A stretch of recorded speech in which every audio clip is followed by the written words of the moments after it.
Nathaniel Sports Central. I'll be giving you guys my Week 2 USFL rankings for the 2022 season, and Week 1 is now in the books. We saw 4 games occur over the course of Saturday to Monday, and in a wrap, the games were good at times. It was great to have football in the spring, but the games certainly were ugly at times as well, and that's kind of expected with a startup football league like this is, and that was something that was somewhat common with the AAF and also you could say the XFL a couple of years ago. But the USFL, we saw on Saturday night especially, there's a really good matchup between the Stallions and the Generals. That was definitely the best game of the weekend if you were to ask me. But certainly the other 3 games had good points as well. But certainly be interesting to see how these teams improve as we head into the next few weeks. But that said, I'll be giving you guys my updated rankings for Week 2 of action here today. Let's go ahead and get started with their number 8. This week it's going to be the Michigan Panthers. I had the Panthers at number 7 last week, and overall my rankings from last week, you'll see this fared out pretty well. Obviously not seeing any of the teams perform before, it was tough to rank the teams going into Week 1, but based off of the rosters and everything, the rankings were actually were pretty accurate for the most part last week. And looking into this week, we don't see, there are a few changes for sure. Obviously, because there definitely was a couple of surprises, but the Michigan Panthers, I had them at number 7 last week. I was kind of cautious about this team. I didn't really know. We had the Panthers face the Gamblers, the bottom 2 of my rankings last week, and we kind of knew that was going to be probably the sloppiest matchup of the week, and it kind of was. We saw Houston get off to an early lead. They were dominating early, and Michigan kind of crawled back over the course of the game. Kind of a low-scoring one there. But the Panthers lost 12-17. The kicking is a huge issue for a lot of teams in this league. That's definitely a big takeaway of Week 1. And I may do a takeaway video, like 5 takeaways of Week 1. And if one of the takeaways, I can guarantee you, is going to be that the kicking is absolutely horrendous in this league. But the Michigan Panthers, this team lost. They were 7 last week, moving down 1 position. Of course, if you look at the passing situation with this team, you got Paxton Lynch and Shea Patterson. Shea Patterson was the primary starting quarterback, 17 for 25, 192 yards, 1 touchdown. And while his stats aren't terrible, he didn't throw any interceptions. He definitely was. He made several mistakes that were definitely, he gave up a touchdown off of a fumble, which was the most notable of those plays that really took down this Michigan team. But Shea Patterson was the main quarterback, and Paxton Lynch wasn't that much better. So obviously the quarterback situation is kind of a mess right now, and considering Shea Patterson was the number 1 overall pick in this draft for the USFL, I understand he played at Michigan, so it makes perfect sense to draft him, but he's not the best quarterback that you could have gotten in the draft, that is for sure. But you got Stevie Scott, your top running back, as expected, 18 attempts, 72 touchdowns, 1 touchdown. Not a bad game for him, 18 attempts, and not a bad debut for him in the USFL. Of course, you got your top in receiving, Lance Lennar Jr., 6 receptions, 71 yards, and a touchdown, so he didn't have a terrible game either. If you look at the schedule into the future, it doesn't get too terribly difficult. The Generals look pretty good on Saturday night, so that could potentially be a good one there, potentially tough battle. And then the Maulers, of course, had a huge disappointment against the Bandits on Monday night, only scoring 3 points in that game against Tampa Bay. So doesn't look like the Maulers, in Week 1, they just did not look very good. So potentially both teams are 0-1 that they're facing into the future. Number 7 is going to be the Pittsburgh Maulers. This team, speaking of which, they lost to the Bandits 17-3 in Week 1. Obviously disappointing game for them. Josh Love was the primary passer for this team, 9 for 16, 121 yards. So kind of it was a poor game for him. He really didn't make any outstanding plays. Garrett Grishek, your top in rushing, 16 attempts, 55 yards. Then Jeff Thomas, your top in receiving, 4 receptions for 43 yards. So no one really stood out in the skill positions for this team in that game against Tampa Bay. Offensively, this team really struggled, only putting up 3 points. And we kind of knew going in. I had the Bandits ranked 1 last week going into Week 1, and that's just going to continue. I'll just tell you right now. But Tampa Bay, the way that they're looking with Jordan Ta'amu, he's an excellent quarterback. I'd say he's probably the best quarterback in this league. He looked pretty good, and I mean, if you look at the Maulers here, I mean, this situation, I mean, offensively, they're going to be a lot better if they want to win some games in this league. But there were 5 last week. I saw some analysts putting the Maulers in the top 3. Personally, I actually ranked Pittsburgh pretty low in comparison to those analysts. I put them at 5, which I feel like this team definitely, I mean, it's only week 1, so anything can happen. But as for now, I'm going to put the Maulers at number 7 as we head into week 2. Looking at the future, you got the Stars coming up next week and then the Panthers in week 3. Moving on to number 6, we got the Philadelphia Stars. This team lost to the Breakers 17-23 in the first week of action, and Philadelphia, kind of a team that is considered a wild card in this league. They could be the best team or the worst team, there's no doubt.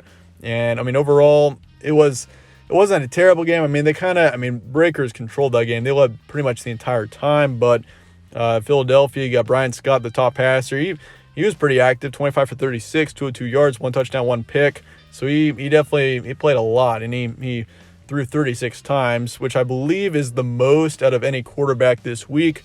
You got Darnell Holland, who is the top rusher, 9 attempts, 52 yards, 1 touchdown, and then Chris Rowland, 7 receptions for 74 yards. So, I mean, this team shows potential. That's why I've got them at number 6 versus number 7. The Maulers, I feel like, are a team that I feel a lot more uncertain about. I feel like Philadelphia's got potential. So I'm going to put them at number 6. I mean, 5 through 7 on this list could go any which way, honestly. But, yeah, the Stars, I got them at number 6. And looking forward in the future, you got the Maulers next week and then Generals in week 3. Once again, this team is 0-1, and they were number 4 last week, so they're moving down 2 heading into week 2.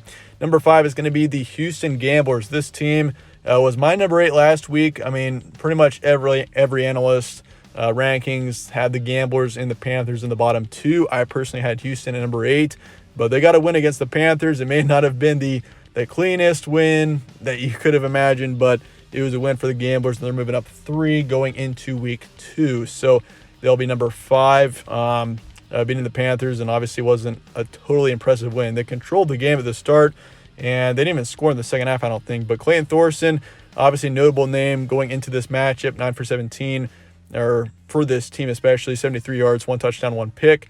Mark Thompson, top rusher, 13 attempts, 71 yards. And then JoJo Ward was the top in receiving, 7 receptions for 48 yards. So the Gamblers are 1-0. This team, who knows? This could be the last win that they get. I mean, the Gamblers, considering their roster and everything that's looking here, I mean, this team, for all we know, I mean, it's the USFL. This is the first season of the relaunch, and these are all new teams. They could end up faring out pretty well, but based on the roster and what we're seeing, there's a reason why this team was ranked in the bottom 2 and at number 8 for me last week. And that's just that this team does not have much depth. Defensively, they don't have much experience, especially in the secondary. They don't have much height. So I think for the Gamblers, this team, I mean, it was a good win for them. And I mean, controlling the first half as they did definitely looked good. But in the second half, kind of a different story. So we'll see how they do looking into the future. Number 4 is going to be the New Jersey Generals. This team did take a loss in week 1. They lost to the Stallions 24-28. But I mean, despite this team taking a loss in week 1, I mean, they did not look bad. I mean, this team scoring 24 points, that's not bad in comparison to a lot or the other teams in this league. I mean, 24 points in a loss. I mean, most of the teams that lost this week hardly could get into the 20s or even above 15. So, yeah, the Generals, not a bad game. 13 for 18, 143 yards and 2 touchdowns for Luis Perez, the top passer on this team in that matchup. And then DeAndre Johnson was the leading rusher, 12 attempts, 48 yards, 1 touchdown. And then Randy Satterfield, top in receiving, 5 receptions, 100 yards, 1 touchdown. So, I mean, despite this team taking a loss, I've got them moving up 2 positions heading into week 2. I had them at number 6 last week, but this team, once again, they did impress me on Saturday night. I liked how they looked against the Stallions. They led Birmingham for a good chunk of the game. So, Generals, I've got them at number 4. They play the Panthers and then the Stars after that. So, I mean, New Jersey, this schedule sets up pretty well for this team to potentially start the season 3-0. Number 3 is going to be the New Orleans Breakers, and number 2 and number 3 are easily swapped. I mean, number 2 and number 3 were tough for me to rank, especially, but the Breakers, I've got them falling at number 3. They beat the Stars 23-17. They're 1-0, and this offense, I mean, defensively, this team, I feel like has got tremendous upside, and they're looking pretty good defensively. But offensively, definitely a couple of errors and no really big standout performances. Kyle Sloter, 17 for 27, 1 pick. And then you see Jordan Ellis, 18 attempts, 39 yards, 1 touchdown.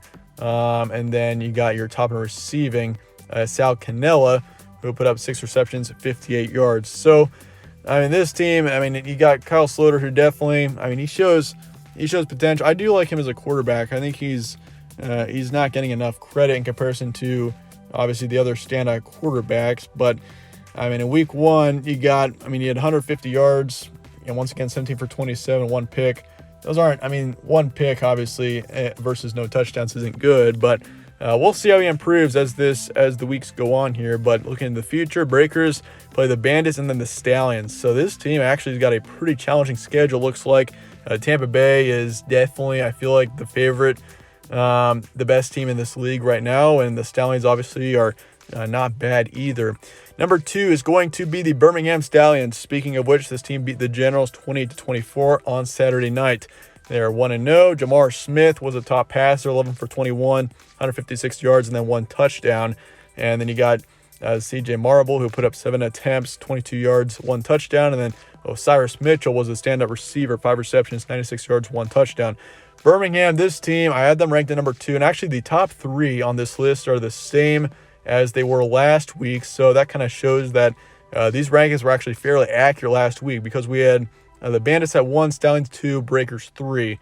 And it's going to stay that way because all 3 teams got wins, and I was fairly impressed by all 3 teams in comparison to the rest of them. So, I mean, Osiris Mitchell, not a bad day for him, 5 receptions, once again 96 yards, 1 touchdown, and scoring 28 points for the Stallions was definitely impressive as well. So Birmingham, I think, shows some tremendous upside, and I'm looking forward to seeing how the weeks go on for them. They got the Gamblers coming up in week 2 and the Breakers coming up in week 3. So we'll see how Houston does. Obviously, the team with a lot of uncertainty and a team with a seemingly low ceiling. But moving forward into number 1, there's going to be no surprise here.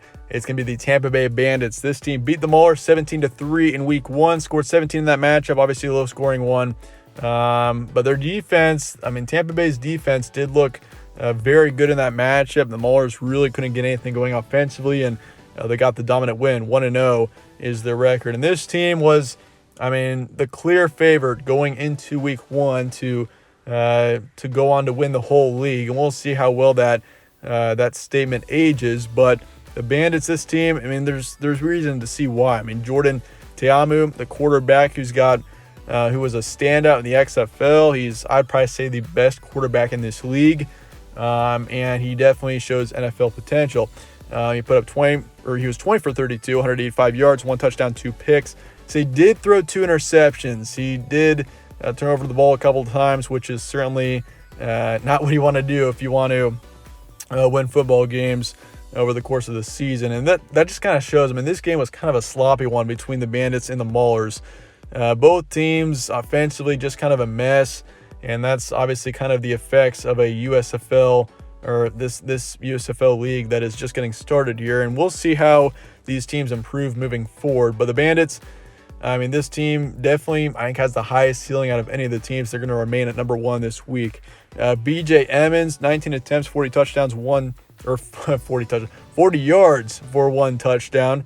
BJ Emmons, I mean, overall for 19 attempts to have 40 yards isn't excellent. But he was very active tonight. And then in receiving, Cheyenne O'Grady, 8 receptions for 86 yards on the game. So overall for the Bandits, there's certainly a lot of room to improve. And I mean, I could have definitely put the Stallions at number 1, just based off of their offense looking as good as they were. But the Bandits moving forward, they got the Breakers next week. That should be a fun one. Probably the best game coming up here in week 2 will be that Bandits-Breakers game. And then, of course, the Gamblers coming up in week 3. So, anyway, that being said, that's going to wrap it up for today for my week 2 USFL rankings. Let me know your thoughts in the comments below on these rankings, and I appreciate you guys all watching as always. Stay tuned for more from All Sports Central. Catch you on the next one.